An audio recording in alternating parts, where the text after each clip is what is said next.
नमस्कार साथियों, इस वीडियो में हम राजस्थान बोर्ड की नई और पुरानी सभी किताबों में राजस्थान के पुरातात्विक स्थल से संबंधित जितना भी टॉपिक दिया हुआ है, जितना भी मैटर दिया हुआ है, उसको इस वीडियो में हम कवर करेंगे।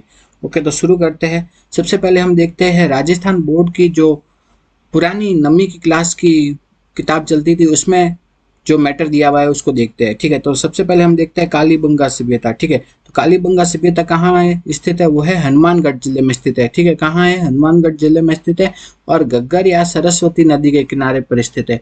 तो कालीबंगा सभ्यता कहाँ पे स्थित है? वो स्थित है घग्गर नदी के किनारे पे और हनुमानगढ़ जिले में स्थित है। ठीक है, फिर हम देखते हैं घग्गर नदी का पुराना नाम क्या है? सरस्वती नदी। ठीक है, तो सबसे पहले देखते हैं कालीबंगा सभ्यता कहाँ है? हनुमानगढ़ जिले में घग्गर सरस्वती नदी के किनारे पर स्थित है। ठीक है, तो कालीबंगा सभ्यता से कितने? 2 टीले प्राप्त हुए हैं। ठीक है, तो पश्चिमी टीला है उसमें तो क्या है? दुर्ग प्राप्त हुआ है और कालीबंगा सभ्यता से क्या प्राप्त हुआ है? वो है जुते हुए खेत के साक्ष्य मिले हैं। तो जुते हुए खेत के साक्ष्य कहाँ से मिले हुए? जुते हुए खेत के साक्ष्य मिले हैं। खेत के साक्ष्य कहाँ से मिले? वो मिले हैं कालीबंगा सभ्यता से। कालीबंगा सभ्यता कहाँ है? हनुमानगढ़ में और घग्गर नदी के किनारे। ठीक है, अब हम आगे देखते हैं कि कालीबंगा सभ्यता है वहां पे क्या पाई जाती थी? नालियां पाई जाती थी। ठीक है, और कूड़ा डालने के लिए मिट्टी के बर्तनों का प्रयोग किया जाता था। कालीबंगा सभ्यता में नालियां पाई जाती थी तथा कूड़ा डालने के लिए मिट्टी के बर्तन का प्रयोग किया जाता था। ठीक है, कालीबंगा सभ्यता में क्या पाई जाती थी? नालियां और कूड़ा डालने के लिए मिट्टी के बर्तनों का प्रयोग किया जाता था। अब हम आगे देखते हैं तो कालीबंगा सभ्यता में जो दीवारें वगैरह घर वगैरह बनाए जाते थे ना, वो किनके? ईंटों के बनाए जाते थे और ईंटों को किसमें? धूप में पकाई गई ईंटों का प्रयोग किया जाता था। तो कालीबंगा सभ्यता में क्या है? धूप में पकाई गई ईंटों का प्रयोग किया जाता था। किसमें? धूप में पकाई गई ईंटों का प्रयोग किया जाता था। किसमें? कालीबंगा सभ्यता में। नेक्स्ट हम देखते हैं कि जो कालीबंगा सभ्यता है उसमें जो नालियां है वो किसकी बनी होती थी? लकड़ी या ईंटों की बनी होती थी। कालीबंगा सभ्यता की नालियां किससे की बनी होती थी? लकड़ी या ईंटों की। नेक्स्ट है कि कालीबंगा सभ्यता में 3 समाधियां प्राप्त हुई है। ठीक है, कालीबंगा सभ्यता में 3 समाधियां भी प्राप्त हुई है। तो कालीबंगा सभ्यता का एक बार हम वापिस देख लेते हैं। कालीबंगा सभ्यता को कहाँ पे स्थित है? हनुमानगढ़ में घग्गर घग्गर नदी के किनारे पर स्थित है। ठीक है, कालीबंगा सभ्यता से क्या प्राप्त हुई है? 3 समाधियां प्राप्त हुई है। कालीबंगा सभ्यता से क्या मिले हैं? वो मिले हैं धूप में पकाई गई ईंटों का प्रयोग किया जाता था। कालीबंगा सभ्यता में क्या है? लकड़ी और ईंट की नालियों के प्राप्त हुई है। ठीक है, कालीबंगा सभ्यता से क्या प्राप्त हुए? जुते हुए खेत के साक्ष्य प्राप्त हुए। ठीक है, ये हो गया कालीबंगा सभ्यता। अब हम आगे देखते हैं कालीबंगा सभ्यता के बाद में हम देखते हैं आहड़ सभ्यता। ठीक है, कौन सी है आहड़ सभ्यता? आहड़ सभ्यता कहाँ स्थित है? उदयपुर में बनास या बेड़च नदी के किनारे स्थित है। ठीक है, का तो आहड़ सभ्यता कहाँ स्थित है? वो है उदयपुर में तथा कौन सी नदी के किनारे पर स्थित है? वो है बनास या बेड़च नदी के किनारे पर स्थित है। ठीक है, तो आहड़ सभ्यता को क्या भी कहा जाता है? वो धूलकोट या ताम्रवती नगरी भी कहा जाता है। ठीक है, तो आहड़ सभ्यता को क्या कहा जाता है? धूलकोट या ताम्रवती नगरी भी कहा जाता है। ठीक है, तो आहड़ सभ्यता से क्या प्राप्त हुई है? तांबे की कुल्हाड़ी प्राप्त हुई है। ठीक है, तो आहड़ सभ्यता का एक बार वापिस देखते हैं हम। ये आहड़ सभ्यता कहाँ है? उदयपुर में बनास बेड़स नदी के किनारे पर स्थित है। ठीक है, आहड़ सभ्यता को क्या भी कहा जाता है? धूलकोट भी कहा जाता है और क्या कहा जाता है? आहड़ सभ्यता को ताम्रवती नगरी भी कहा जाता है। ठीक है, आहड़ सभ्यता से क्या प्राप्त हुई है? तांबे की कुल्हाड़ी प्राप्त हुई है। ठीक है, नेक्स्ट हम देखते हैं कि आहड़ सभ्यता में क्या प्राप्त हुए? बड़े चूल्हे प्राप्त हुए। वो ये बताते हैं कि उस टाइम परिवार कैसे थे? संयुक्त परिवार थे। ठीक है, आहड़ सभ्यता के बाद हम देखते हैं बालाथल सभ्यता। ठीक है, बालाथल सभ्यता भी कहाँ स्थित है? उदयपुर में स्थित है और कौन सी नदी के किनारे पर स्थित है? वो बनास या बेड़च नदी के किनारे पर स्थित है। तो कौन सी नदी? बनास या बेड़च नदी के किनारे पर स्थित है बालाथल सभ्यता भी। ठीक है, बालाथल सभ्यता का उत्खनन का कार्य किया था वो है दक्कन कॉलेज पूना के डॉक्टर VN मिश्रा ने। ठीक है, तो बालाथल सभ्यता में जो उत्खनन का कार्य किया था वो किया था दक्कन कॉलेज पूना के प्रोफेसर VN शर्मा ने किया था। ठीक है, तो बालाथल सभ्यता वो अब अपन देखते हैं कि नेक्स्ट बालाथल सभ्यता की विशेषता है। ठीक है, बालाथल सभ्यता के निवासी होते हैं ना, वो तांबे के बने हुए उपकरणों का प्रयोग करते थे अधिकांशतः। ठीक है, तो बालाथल सभ्यता के लोग तांबे के बने उपकरणों का प्रयोग करते थे। बालाथल सभ्यता से मिट्टी के बर्तन प्राप्त हुए जिनपे की काले लाल रंग की रंग किया हुआ है। ठीक है, तो बालाथल सभ्यता से किसके मिट्टी के बर्तन प्राप्त हुए जो कि कृष्ण लोहित, ऐसे बोला जाता है, कृष्ण लोहित यानी काले लाल रंग के मिट्टी के बर्तन प्राप्त हुए, किससे? बालाथल सभ्यता से। ठीक है, अब अपन आगे देखते हैं कि बालाथल सभ्यता है उससे क्या प्राप्त हुए? एक विशाल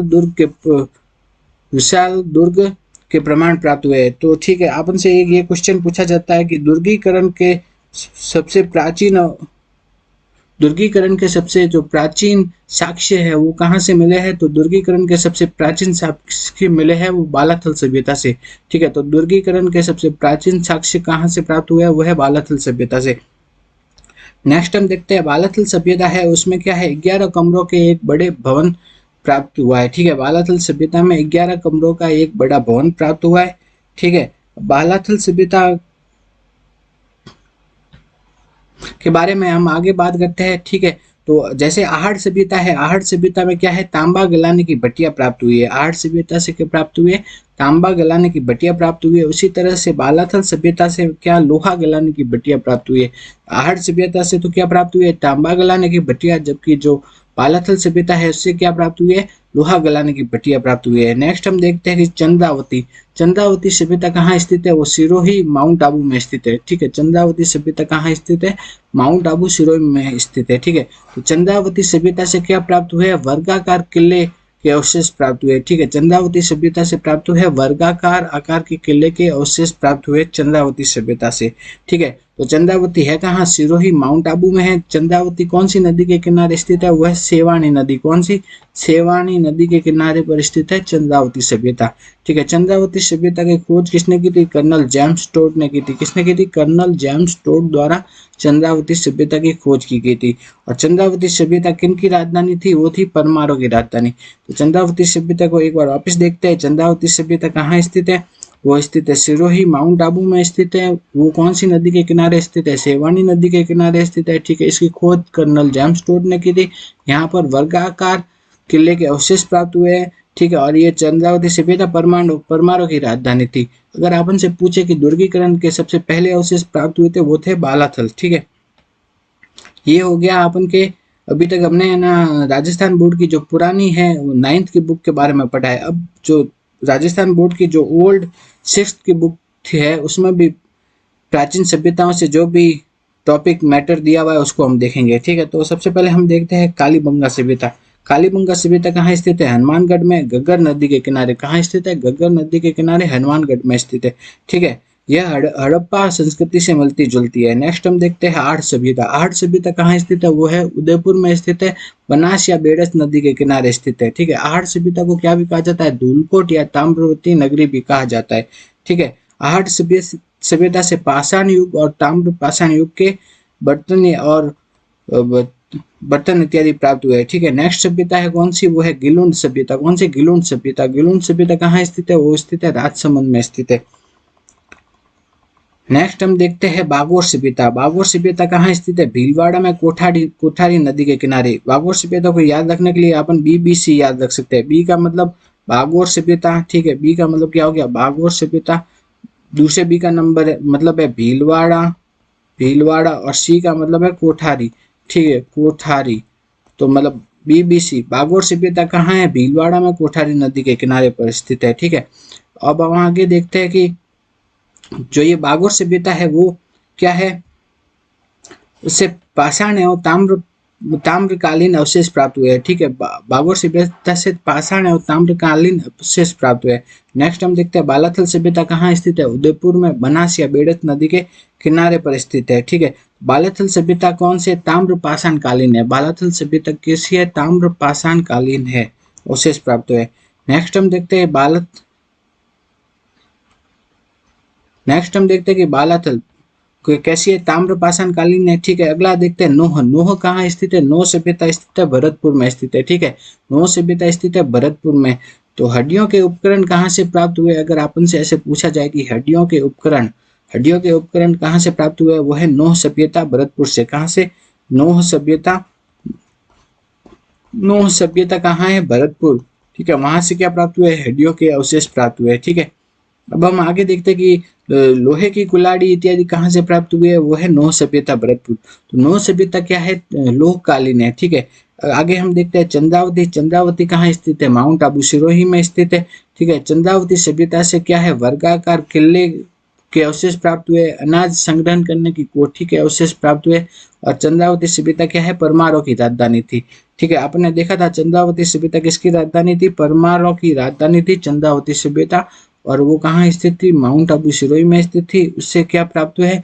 किले के अवशेष प्राप्त किले के अवशेष प्राप्त हुए। और अगर हमसे पूछा जाएगी दुर्गीकरण के सबसे पहले अवशेष कहाँ से प्राप्त हुए, तो दुर्गीकरण के सबसे पहले अवशेष प्राप्त हुए थे वो थे बालाथल। ठीक है, बालाथल। ठीक है, अब आगे हम देखते हैं नेक्स्ट।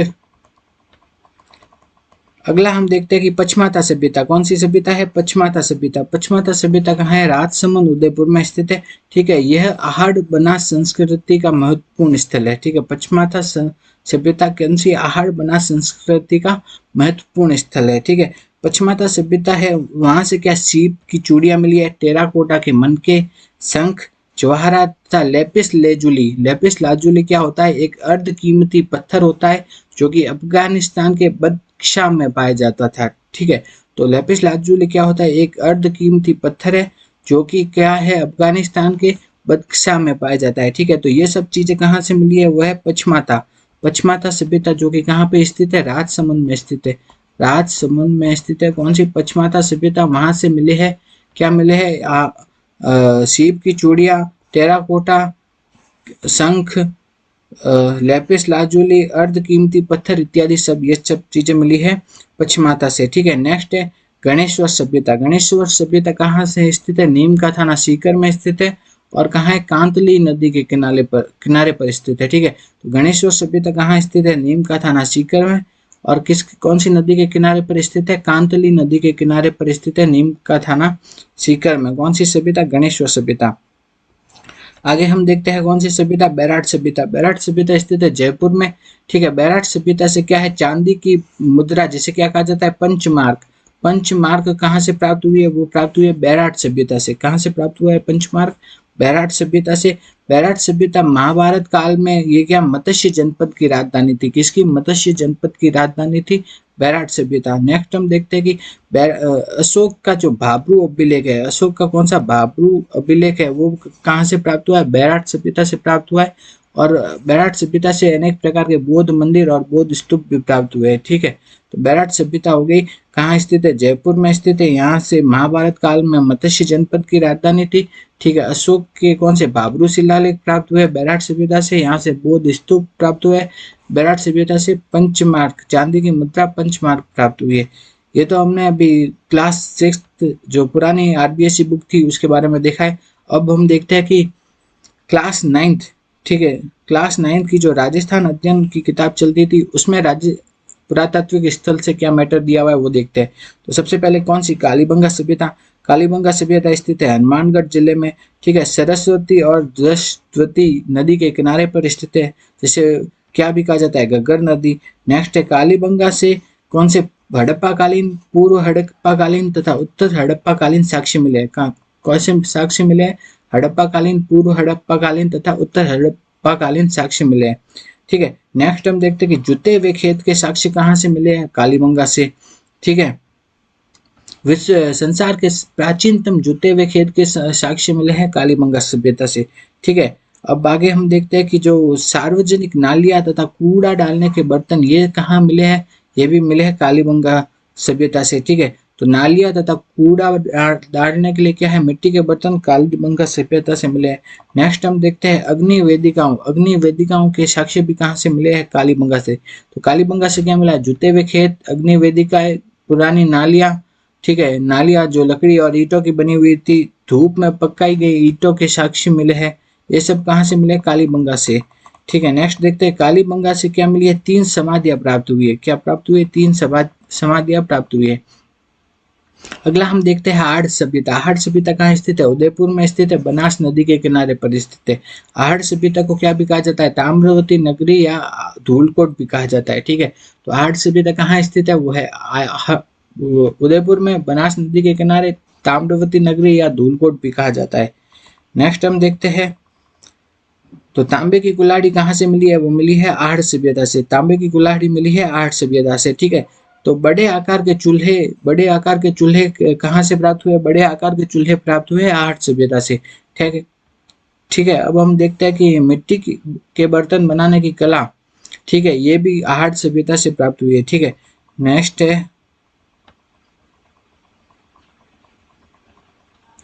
ठीक है, आहट सभ्यता में क्या है? लाल काले मिट्टी के बर्तनों का जो केंद्र था, कृष्ण लोहित मिट्टी के बर्तनों का जो केंद्र था वो कौन सा था? आहट सभ्यता। ठीक है, नेक्स्ट हम देखते हैं अगला कि बैराट सभ्यता। बैराट सभ्यता कहाँ स्थित है? जयपुर में स्थित है। तो ये महाभारत काल में मत्स्य जनपद की राजधानी थी बैराट या विराटनगर। ठीक है, बैराट सभ्यता में कुछ पहाड़ियां मिली है जो जिनका नाम क्या है? बीजक डूंगरी, भीम डूंगरी, मोती डूंगरी। ठीक है, ये पहाड़ियां कहाँ से मिली है? बीजक डूंगरी, भीम डूंगरी, मोती डूंगरी, ये पहाड़ियां मिली है बैराट सभ्यता से। ठीक है, अशोक का भाबरू अभिलेख कहाँ से मिला है? वो मिला है बैराट सभ्यता से। अशोक का भाबरू शिलालेख मिला है बैराट सभ्यता से। बौद्ध स्तूप, बौद्ध मंदिर, ये सब कहाँ से मिले हैं? बैराट सभ्यता से, जो ये बताते हैं कि अशोक ने बौद्ध धर्म अपना लिया था। ठीक है, तो ये बीजक डूंगरी, अशोक का भाबरू शिलालेख कहाँ से मिला है? बैराट सभ्यता से। बौद्ध स्तूप और बौद्ध मंदिर कहाँ से प्राप्त हुए हैं? बैराट सभ्यता से प्राप्त हुए हैं। ठीक है, अब हम आगे देखते हैं कुछ अन्य सभ्यता के कुछ अन्य सभ्यताओं के बारे में देखते हैं कि पाषाण कालीन सभ्यता का जो प्रमुख केंद्र कौन था? वो था बागोर। ठीक है, तो बागोर सभ्यता से पशुपालन के प्राचीनतम साक्ष्य मिले। तो पशुपालन के सबसे प्राचीनतम साक्ष्य कहाँ से मिले? बागोर सभ्यता से मिले। ठीक है, अब आगे हम देखते हैं कि जो ताम्रयुगीन सभ्यता मेनली कहाँ पर विकसित हुई थी? सरस्वती तथा बनास नदी के किनारे पर स्थित हुई थी। ठीक है, तो ताम्रयुगीन सभ्यता कहाँ? सरस्वती तथा बनास नदी के किनारे स्थित हुई थी। और हम देखते हैं कि जो पशुपालन के सबसे प्राचीनतम साक्ष्य कहाँ से मिले हैं? बागोर सभ्यता से। हमने देखा था बागोर सभ्यता कहाँ पर स्थित है? BBC। बागोर सभ्यता भीलवाड़ा कोठारी नदी के किनारे पर स्थित है। ठीक है, नेक्स्ट हम देखते हैं गणेश्वर, खेतड़ी, दरीबा, ओजियाना, कुराड़ा। ठीक है, इन सभी से क्या है? ताम्र ताम्र उपकरणों का यहाँ अधिक उपयोग होता था। ठीक है, कौन कौन सी? गणेश्वर हो गया, खेतड़ी, दरीबा, ओजियाना, कुराड़ा, यहाँ पे क्या है? ताम्र उपकरणों का अधिक उपयोग होता था। ठीक है, अब नेक्स्ट देखते हैं सुनारी, ईसवाल, जोधपुरा, रेड। ठीक है, यहाँ से लोह युगीन सभ्यता के अवशेष मिले हैं। तो लोह युगीन सभ्यता के अवशेष कहाँ से मिले? सुनारी, ईसवाल, जोधपुरा, रेड। ठीक है, कौन कौन से है? सुनारी, पहला तो हो गया सुनारी, ईसवाल, तीसरा हो गया जोधपुरा और चौथा रेड। यहाँ से लोह युगीन सभ्यता के अवशेष प्राप्त हुए। अब हम आगे देखते हैं कि कक्षा 6 की जो आपकी कक्षा 6 की हमारा राजस्थान की जो पाठ्य पुस्तक है उसमें राजस्थान की पुरातात्विक सभ्यताओं से संबंधित जो भी मैटर दिया गया है उसको देखते हैं हम।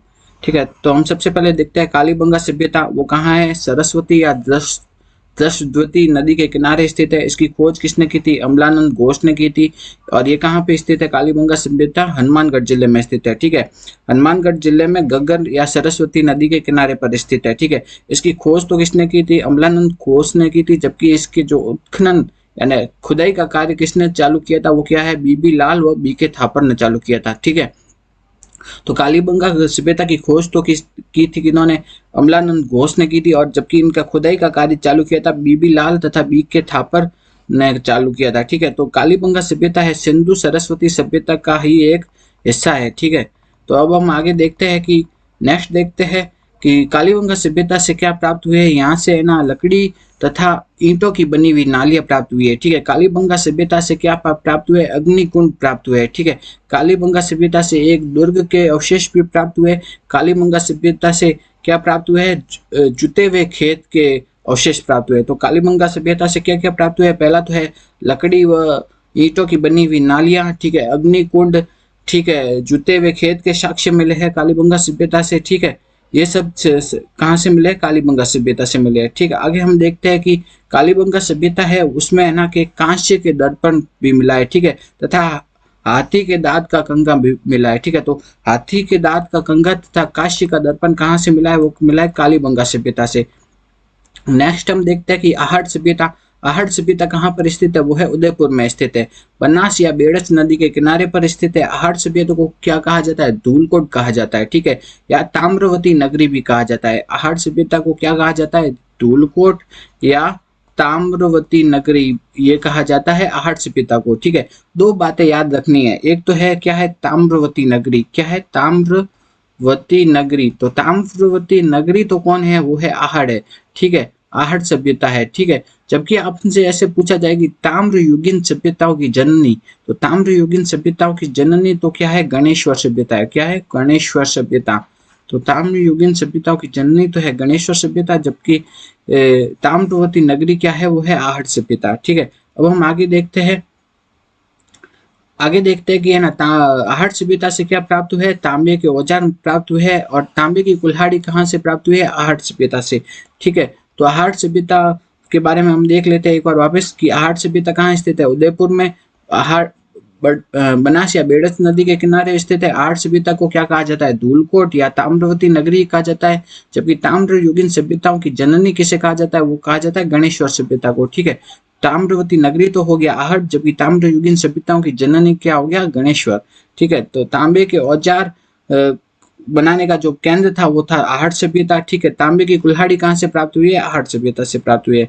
अब हम आगे देखते हैं, अगली सभ्यता है तांबे की कुल्हाड़ी कहाँ से प्राप्त हुई है, आहट सभ्यता से। तांबे की छुरी कहाँ से प्राप्त हुई है, आहट सभ्यता से। ठीक है, नेक्स्ट हम देखते हैं कि चावल, आहट सभ्यता है वहां पे उच्च कोटि के चावल का उत्पादन किया जाता था। ठीक है, तो उच्च कोटि के चावल का उत्पादन कहाँ किया जाता था, आहट के सभ्यता में। ठीक है, नेक्स्ट देखते हैं कि आहट सभ्यता में भट्टियां में प्राप्त हुई है, किसके, तांबे को पिघलाने की भट्टियां प्राप्त हुई है। ठीक है, आहट सभ्यता में किसकी भट्टियां प्राप्त हुई है, तांबे को पिघलाने की भट्टियां प्राप्त हुई है। ठीक है, आहट सभ्यता से काले भूरे रंग के मृत भांड प्राप्त हुए। ठीक है, तो आहट सभ्यता से क्या प्राप्त हुई है, तांबे को पिघलाने की भट्टियां, काले भूरे रंग के मृत भांड, तांबे की कुल्हाड़ी, तांबे की छुरी, ये सभी कहाँ से प्राप्त हुए, आहट सभ्यता से। आहट सभ्यता कहाँ है, उदयपुर में, बनास या बेड़स नदी के किनारे स्थित है। अगली सभ्यता हम देखते हैं, कौन सी सभ्यता है, बालाथल। बालाथल सभ्यता भी कहाँ है, उदयपुर में है। कौन सी, बनास या बेड़स नदी के किनारे पर स्थित है। कौन सी सभ्यता, बालाथल सभ्यता। ठीक है, कौन सी सभ्यता से 11 कमरों का एक बड़ा भवन प्राप्त हुआ है। ठीक है, तो 11 कमरों का एक बड़ा भवन कहाँ से प्राप्त हुआ है, वो है बालाथल सभ्यता से। नेक्स्ट है कि दुर्गीकरण के प्रथम अवशेष, दुर्गीकरण के जो प्रथम अवशेष है ना, वो कहाँ से प्राप्त हुए हैं, वो है बालाथल सभ्यता से। ठीक है, दुर्गीकरण के प्रथम अवशेष कहाँ से प्राप्त हुए हैं, बालाथल सभ्यता से। नेक्स्ट देखते हैं कि ऐसे कौन से दो स्थान ऐसे हैं जहां से कि बुना हुआ वस्त्र प्राप्त हुआ है। ठीक है, तो बुना हुआ वस्त्र है ना कहाँ से प्राप्त हुआ है, वो ऐसे दो स्थान कौन से है, वो है बैराट और दूसरा बालाथल। बैराट और दूसरा बालाथल ऐसे दो स्थान है जहां से कि बुने हुए वस्त्र प्राप्त हुए हैं। ठीक है, तो बुने हुए वस्त्र प्राप्त, बुने में ब से है। ठीक है, तो बैराट में भी ब है, बालाथल में भी ब है, तो बुने हुए वस्त्र कहाँ से है, बैराट और बालाथल से। ठीक है, नेक्स्ट हम देखते हैं, आगे हम देखते हैं कि है ना अगली सभ्यता कौन सी है, गणेश्वर सभ्यता। गणेश्वर सभ्यता कहाँ स्थित है, नीम का थाना सीकर में स्थित है। कहाँ स्थित है, नीम का थाना सीकर में स्थित है। और गणेश्वर सभ्यता कौन सी नदी के किनारे स्थित है, वह है कांतली नदी के किनारे। ठीक है, तो गणेश्वर सभ्यता कौन सी नदी के किनारे स्थित है, कांतली नदी के किनारे, नीम का थाना सीकर में स्थित है गणेश्वर सभ्यता। ठीक है, नेक्स्ट हम देखते हैं आहड़ तथा गणेश्वर सभ्यता, ये दोनों सभ्यता है, ये क्या है, ताम्र पाषाण काल की है। ठीक है, तो आहड़ एक तो हो गया कौन सी, आहड़, और दूसरी कौन सी होगी, गणेश्वर। ठीक है, गणेश्वर, ये दोनों कौन सी सभ्यताएं है, ये सभ्यता है ताम्र पाषाण कालीन। कौन सी, ताम्र पाषाण कालीन सभ्यता है, पाषाण कालीन सभ्यता है। कौन कौन सी सभ्यता है, एक तो होगी आहड़ और दूसरी गणेश्वर, ये दोनों कौन सी सभ्यता है, ताम्र पाषाण कालीन सभ्यताएं है। ठीक है, तो आहड़ को तो है ना क्या कहा जाता है, आहड़ को आपने बताया था, आहड़ सभ्यता को क्या कहा जाता है, आहड़ को कहा जाता है ताम्रवती नगरी। क्या कहा जाता है, ताम्रवती नगरी कहा जाता है। ठीक है, और जबकि गणेश्वर सभ्यता को क्या कहा जाता है, गणेश्वर सभ्यता को कहा जाता है ताम्रयुगीन सभ्यताओं की जननी। ताम्रयुगीन सभ्यताओं की जननी, ये किसे कहा जाता है, ताओं की जननी कहा जाता है, किसे, गणेश्वर सभ्यता को। तो आहट सभ्यता को कहा जाता है ताम्रवती नगरी, जबकि गणेश्वर सभ्यता को कहा जाता है ताम्रयुगीन सभ्यताओं की जननी। ठीक है, अब हम आगे देखते हैं कि जो लोहकालीन सभ्यता है। ठीक है, लोहकालीन सभ्यताएं कौन कौन सी है, एक तो बैराट, दूसरी सांबर, बागोर, रेड। ठीक है, इन सभ्यताओं से लोहकालीन सभ्यताओं के अवशेष मिले हैं। तो किस किस से, बैराट, सांबर, बागोर और रेड, इन सभी जगह से लोहकालीन सभ्यताओं के अवशेष प्राप्त हुए हैं। नेक्स्ट हम देखते हैं कौन सी सभ्यता, बैराट सभ्यता। बैराट सभ्यता कहाँ स्थित है, जयपुर में स्थित है। ठीक है, बैराट सभ्यता से बीजक की पहाड़ी भीम डूंगरी इत्यादि जैसी पहाड़ियों प्राप्त हुई है। ठीक है, बैराट सभ्यता महाभारत काल में ना बैराट सभ्यता क्या थी, मत्स्य जनपद की राजधानी थी। ठीक है, महाभारत में बैराट सभ्यता क्या थी, मत्स्य जनपद की राजधानी थी, इसका नाम था विराटनगर। ठीक है, अशोक का भाब्रू शिलालेख कहाँ से प्राप्त हुआ है, बैराट सभ्यता से प्राप्त हुआ है। बौद्ध मठ या बौद्ध स्तूप कहाँ से प्राप्त हुए, बैराट सभ्यता से प्राप्त हुए। नेक्स्ट हम देखते हैं कि चांदी की मुद्रा जिसे क्या कहा जाता है, पंचमार्क कहा जाता है, वो कहाँ से प्राप्त हुए, बैराट सभ्यता से प्राप्त हुए। यूनानी शासकों के सिक्के कहाँ से प्राप्त हुए, बैराट सभ्यता से प्राप्त हुए। नेक्स्ट देखते हैं कि स्वास्तिक के चिन्ह वाले दीपक तथा घड़े कहाँ से प्राप्त हुए, वो बैराट सभ्यता से प्राप्त हुए। ठीक है, नेक्स्ट हम देखते हैं कि आगे हम देखते हैं कि जो भीलवाड़ा में कौन सी सभ्यता स्थित है, बागोर सभ्यता। ठीक, बागोर सभ्यता कहाँ है, भीलवाड़ा में। ठीक है, तो भीलवाड़ा में है बागोर और उजियाना, ये दो सभ्यता है। जयपुर में कौन सी सभ्यता है, वो है जोधपुरा सभ्यता कहाँ है, जयपुर में। ठीक है, टोंक में दो सभ्यता है, एक तो नगर और दूसरा रेड। कौन सी है, एक तो नगर और दूसरा रेड, ये दोनों सभ्यता कहाँ स्थित है, टोंक में स्थित है। ठीक है, आगे हम देखते हैं चित्तौड़ में कौन सी सभ्यता है, नगरी। ठीक है, नौ सभ्यता कहाँ स्थित है, भरतपुर में। राजसमंद में कौन सी है, पचमाता और गिलुंड। ठीक है, तो पचमाता और गिलुंड सभ्यता कहाँ स्थित है, राजसमंद में स्थित है। ठीक है, आदि ये सभी स्थल पाषाण व ताम्र पाषाण तथा लोह पाषाण संस्कृति को प्रकट करते हैं। ठीक, अब हम आगे देखते हैं।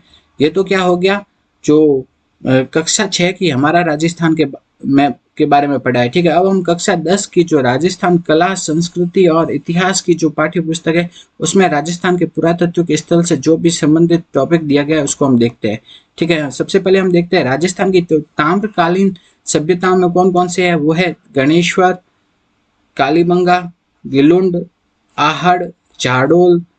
ठीक है, पिंड पिंड पाडलिया जो कि चित्तौड़ में स्थित है, कुराड़ा जो कि नागौर में है, साबनिया तथा पूगल जो कि बीकानेर में है, नंदलालपुरा, किराडो तथा चितवाड़ी जयपुर में स्थित है, एलाना जो कि जालोर में स्थित है, बूढ़ा पुष्कर जो कि अजमेर में स्थित है, कोल माहुली जो कि सवाई माधोपुर में है, मल्लाह जो कि भरतपुर में स्थित है।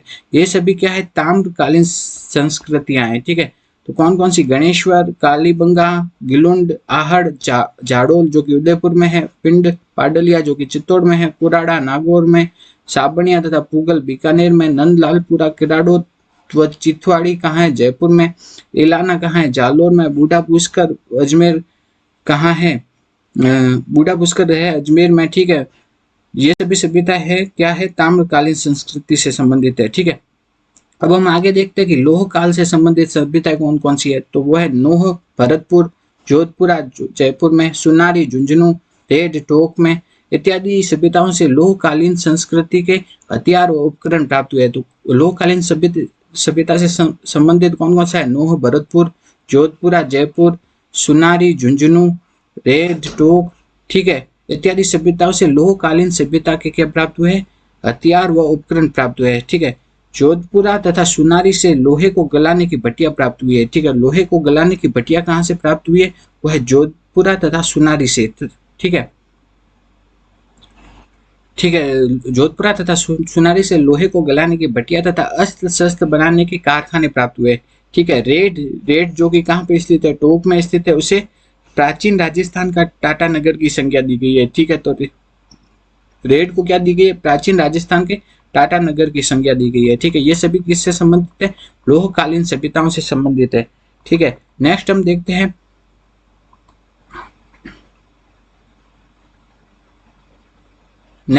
हैं कालीबंगा सभ्यता। ठीक है, कालीबंगा सभ्यता है वो कौन सी, दसद्वती या सरस्वती नदी के किनारे पर स्थित है। ठीक है, जिसे वर्तमान में क्या कहा जाता है, गग्गर नदी कहा जाता है। ये कालीबंगा सभ्यता कहाँ है, हनुमानगढ़ में। ठीक है, कालीबंगा का शाब्दिक अर्थ होता है काले रंग की चूड़िया। कालीबंगा सभ्यता की खोज की थी अम्बलानंद घोष ने की थी तथा यहाँ पे उत्खनन का कार्य बीबी लाल तथा बीके थापर ने चालू किया था, उत्खनन का कार्य। ठीक है, कालीबंगा सभ्यता में 5 स्तर पाए गए हैं, सामने आए हैं। ठीक है, ये भी इंपॉर्टेंट है, पूछा जा चुका है। कालीबंगा सभ्यता में कितने, 5 स्तर सामने आ चुके हैं। तो वो 5 स्तर कौन कौन से है, ठीक है, तो 5 स्तर सामने आए। तो पहले 2 स्तर है वो क्या है, प्राक हड़प्पा कालीन है। ठीक है, पहले 2 स्तर है क्या है, प्राक हड़प्पा कालीन है, जबकि तीसरे चौथे पांचवे वो है हड़प्पा कालीन है। ठीक है, तो पहले 2 है वो है तो प्राक हड़प्पा कालीन है, और तीसरा चौथा पांचवा है क्या है, वो है हड़प्पा कालीन है। ठीक है, अब हम आगे देखते हैं कालीबंगा जो शहर है वो है ना सुव्यवस्थित रूप से बसा हुआ शहर था। ठीक है, कालीबंगा शहर में ना मकान किसके, ईंटों के बने हुए होते थे। ईंटों को धूप में सुखाकर पकाया जाता था। ठीक है, नेक्स्ट देखते हैं कि कालीबंगा से ना मिट्टी के बर्तन प्राप्त हुए जिन पे काले तथा सफेद रंग की रेखाएं खींची गई है। जुते हुए खेत के साक्ष्य सबसे पहले कहाँ से मिले हैं, कालीबंगा सभ्यता से मिले। एक बच्चे के कंकाल की खोपड़ी में 6 छिद्र मिले, जिससे ये पता चलता है कि उस टाइम पे मस्तिष्क शोध बीमारी का इलाज किया जाता था। ठीक है, कालीबंगा से खिलौना बैलगाड़ी मिली है, हवन कुंड मिला है, लकड़ी की नालियां मिली है, बेलनाकार मुहरे, ये सभी कहाँ से मिले हैं, कालीबंगा सभ्यता से मिले हैं। नेक्स्ट हम देखते हैं आहड़ सभ्यता। आहड़ सभ्यता कहाँ स्थित है, उदयपुर में आहड़ या बनास नदी के किनारे पर स्थित है। आहड़ सभ्यता को धूलकोट कहा जाता है या ताम्रवती नगरी भी कहा जाता है। धूलकोट या ताम्रवती नगरी कहा जाता है। ठीक है, ताम्रवती नगरी कहा जाता है। ठीक है, आहड़ सभ्यता की जो खोज है वो किसने की थी, अक्षय की थी, व्यास ने। और जबकि यहाँ पे उत्खनन का कार्य किया था चालू वो आर.सी. अग्रवाल और एस.डी. साकलिया ने किया था। तो ऐसे याद रख सकते हैं कि धूल यानी आहड़ सभ्यता, धूल यानी धूलकोट, आहड़ सभ्यता। ठीक है, धूल में दबी हुई कीर्ति और तथा रतन को किसने निकालिए थे, वो थे कौन थे, आर.सी. अग्रवाल और एस.डी. साकलिया। ठीक है, तो धूल से धूलकोट हो गया। ठीक है, में दबी कीर्ति से अक्षय कीर्ति व्यास। ठीक है, रतन से आर.सी. अग्रवाल। ठीक है, रतन चंद्र अग्रवाल। ठीक है, नेक्स्ट है निकालिया से एस.डी. साकलिया। ठीक है, तो आहड़ सभ्यता की खोज तो किसने की थी, अक्षय कीर्ति व्यास ने। और जबकि यहाँ उत्खनन का कार्य चालू किया था आर.सी. अग्रवाल और एस.डी. साकलिया ने चालू किया था। ठीक है, नेक्स्ट हम देखते हैं कि धूप में सुखाई गई ईंटों का उपयोग कालीबंगा में भी करते थे और आहड़ सभ्यता में भी धूप में सुखाई गई ईंटों का उपयोग करते हैं। ठीक है, तो आहड़ सभ्यता से लाल काले मिट्टी के बर्तन प्राप्त हुए। ठीक है, कृष्ण लोहित। ठीक है, तो ये इंपॉर्टेंट है, कृष्ण लोहित मिट्टी के मृद भांड कहाँ से प्राप्त हुए, वो है आहड़ सभ्यता से। नेक्स्ट हम देखते हैं गिलुंड सभ्यता। कौन सी सभ्यता है, गिलुंड सभ्यता। गिलुंड सभ्यता कहाँ पाई जाती है, राजसमंद में। वो भी कहाँ है, बनास नदी के किनारे। इसका जो उत्खनन का काम किसने किया था, बीबी लाल ने चालू किया था। ठीक है, डॉक्टर वी.एस. शिंदे और पेंसिल्वेनिया यूनिवर्सिटी के प्रोफेसर ग्रेगरी प्रोसेल के निर्देशन में उत्खनन किया गया था। ठीक है, अब हम आगे देखते हैं कि गिलुंड सभ्यता से क्या प्राप्त हुआ है, चित्रित मृदभांड। क्या प्राप्त हुआ है, चित्रित मृदभांड कहाँ से प्राप्त हुआ है, गिलुंड सभ्यता से प्राप्त हुआ है। ठीक है, नेक्स्ट हम देखते हैं कि हाथी दांत की चूड़ियां कहाँ से प्राप्त हुई है, गिलुंड सभ्यता से प्राप्त हुई है। और इसमें है ना आग में पकाई हुई ईंटों का उपयोग किया जाता था। कौन सी, जो गिलुंड सभ्यता है आग में पकाई हुई ईंटों का उपयोग करते थे। नेक्स्ट सभ्यता है बागोर सभ्यता। ठीक है, तो बागोर सभ्यता के लिए अपन याद रखेंगे BBCM। बी का मतलब बागोर सभ्यता, दूसरे बी का मतलब भीलवाड़ा में, सी का मतलब कोठारी नदी के किनारे, एम मतलब मिस्र ने इनकी खोज की थी। ठीक है, तो बागोर सभ्यता कहाँ है, भीलवाड़ा में। कौन सी नदी के, कोठारी नदी के किनारे। इसकी खोज किसने की थी, मिस्र ने की थी, डॉक्टर VN मिस्र ने। तो BBCM बागोर सभ्यता भीलवाड़ा में कोठारी नदी के किनारे, और इसकी खोज की थी प्रोफेसर VN मिस्र ने। ठीक है, आगे हम देखते हैं कि यहाँ से ना लघु पाषाण काल के बहुत अधिक उपकरण प्राप्त हुए। कौन सी सभ्यता से, बागोर सभ्यता से लघु पाषाण काल के बहुत अधिक उपकरण प्राप्त हुए। ठीक है, नेक्स्ट हम देखते हैं बागोर सभ्यता से छेद वाली सुई कहाँ से प्राप्त हुई है, बागोर सभ्यता से प्राप्त हुए। ठीक है, यहाँ से पशुपालन के प्राचीनतम साक्ष्य कहाँ से मिले, पशुपालन के प्राचीनतम साक्ष्य मिले हैं बागोर सभ्यता से। ये बहुत इंपॉर्टेंट है कि पशुपालन के प्राचीनतम साक्ष्य कहाँ से मिले, वो मिले हैं बागोर सभ्यता से। ठीक है, तो पशुपालन के प्राचीनतम साक्ष्य मिले हैं बागोर सभ्यता से। ठीक है, बागोर सभ्यता क्या है, मध्य पाषाण कालीन सभ्यता का स्थल था। ठीक है, तो बागोर किसका है, मध्य पाषाण कालीन। ये भी इंपॉर्टेंट है, मध्य पाषाण कालीन संस्कृति का जो प्रमुख केंद्र कौन सा था, वो था बागोर सभ्यता। ठीक है, कौन सी सभ्यता से पशुपालन के प्राचीनतम साक्ष्य मिले हैं, बागोर सभ्यता। नेक्स्ट है गणेश्वर सभ्यता। तो गणेश्वर सभ्यता कहाँ है, नीम का थाना सीकर में स्थित है। ठीक है, कौन सी नदी के किनारे, कांतली नदी के किनारे। तो ऐसे याद रख सकते हैं, गणेश जी का रत्न। तो गणेश्वर सभ्यता कहाँ है, तो रतन मतलब इसकी खोज किसने की थी, आर.सी. अग्रवाल ने इसका उत्खनन का कार्य किया था। ठीक है, तो गणेश्वर सभ्यता कहाँ है, नीम का थाना सीकर में, कांतली नदी के किनारे। और इसकी जो खोज का काम किया था वो था रतन चंद्र अग्रवाल ने। ठीक है, नेक्स्ट देखते हैं कि जो गणेश्वर सभ्यता है वहां से कृपश वर्णी मृदभांड प्राप्त हुए हैं, मतलब काले नीले रंग के जो मृदभांड है प्राप्त हुए वो है गणेश्वर सभ्यता से। ठीक है, आगे हम देखते हैं कि गणेश्वर सभ्यता ताम्र भारत में जो है ना आहड़ सभ्यता है, एक तो है आहड़ सभ्यता। आहड़ सभ्यता को तो क्या कहा जाता है, ताम्रवती नगरी, ताम्रवती नगरी, ठीक है, नगरी। और जबकि जो गणेश्वर सभ्यता है, गणेश्वर सभ्यता उसे क्या कहा जाता है, ताम्रयुगीन सभ्यताओं की जननी। क्या कहा जाता है, ताम्रयुगीन सभ्यताओं की जननी तो क्या है, गणेश्वर सभ्यता। जबकि ताम्रवती नगरी क्या है, वह है आहड़ सभ्यता। नेक्स्ट हम देखते हैं कि अन्य कुछ सभ्यता है राजस्थान में, जैसे भीनमाल कहाँ है, जालोर में, ठीक है। भीनमाल जो सभ्यता का उत्खनन का कार्य किया था वो आर.सी. अग्रवाल ने किया था, ठीक है। यहाँ से तो रोमन एम्फोरा यानी एक सुरा पात्र तथा यूनानी सुराही कहाँ से मिली है, वो भीनमाल से मिली है, ठीक है। यूनानी सुराही तथा रोमन एम्फोरा ये कहाँ से मिली है, भीनमाल से। नेक्स्ट है कि ईसवाल, ईसवाल सभ्यता कहाँ है, उदयपुर में।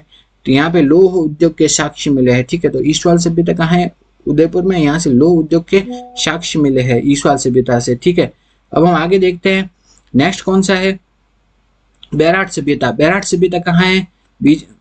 नेक्स्ट हम क्या देखते हैं कि बैराट सभ्यता, बैराट सभ्यता कहाँ स्थित है, वो स्थित है जयपुर में, ठीक है। बैराट सभ्यता है वहां से मिला है। बैराट सभ्यता कहाँ स्थित है, जयपुर में स्थित है, ठीक है। बैराट सभ्यता से कुछ पहाड़ियां मिली है, जैसे बीजक की पहाड़ी, भीम डूंगरी इत्यादि। ये सभी कहाँ से मिली है, बैराट सभ्यता से मिली है, ठीक है। तो बैराट सभ्यता की खोज उत्खनन का कार्य किसने किया था, दयाराम साहनी, नील रत्न बैनर्जी इत्यादि ने किया था, ठीक है, उत्खनन का कार्य। बैराट सभ्यता से अशोक का भाबरू अभिलेख कहाँ से मिला है, बैराट सभ्यता से, ठीक है। अशोक का भाबरू अभिलेख मिला है बैराट सभ्यता से। इससे ये पता चलता है कि अशोक था, सम्राट अशोक वो बौद्ध धर्म का अनुयायी था, ठीक है। नेक्स्ट हम देखते हैं कि बालाथल, बालाथल सभ्यता वो कहाँ है, उदयपुर में स्थित है। इसकी खोज किसने की थी, वी.एन. मिश्र ने की थी, ठीक है। और उन्होंने उत्खनन किया था, ठीक है। नेक्स्ट कि ये ताम्र पाषाण कालीन सभ्यता प्रकाश में आई, ठीक है। तो ये ताम्र पाषाण कालीन सभ्यता का केंद्र था। नेक्स्ट हम देखते हैं रंगमहल हनुमानगढ़ में, ओजियाना भीलवाड़ा में, नगरी कहाँ स्थित है, चित्तौड़ में स्थित है। बरूड कहाँ स्थित है, गंगानगर में। तिलवाड़ा कहाँ स्थित है, बाड़मेर में। जोधपुरा कहाँ स्थित है, जयपुर में। सुनारी कहाँ स्थित है, झुंझुनू में। नूह कहाँ है, भरतपुर में। नगर कहाँ है, टोंक में, ठीक है। तो नगर तो कहाँ है, टोंक में है। जबकि अपन से पूछा जाए ना क्या, नगरी, नगरी जिसे वर्तमान में क्या भी कहा जाता है, मध्यमिका। क्या कहा जाता है, मध्यमिका, मध्यमिका भी कहा जाता है, ठीक है। वो कहाँ है, चित्तौड़ में। नगरी तो है चित्तौड़ में और नगर है टोंक में, ठीक है। अगर आपको हमारी ये वीडियो अच्छा लगा तो वीडियो को लाइक करो, हमारे यूट्यूब चैनल को सब्सक्राइब करो तथा ज़्यादा से ज़्यादा वीडियो को शेयर करो। Thank you.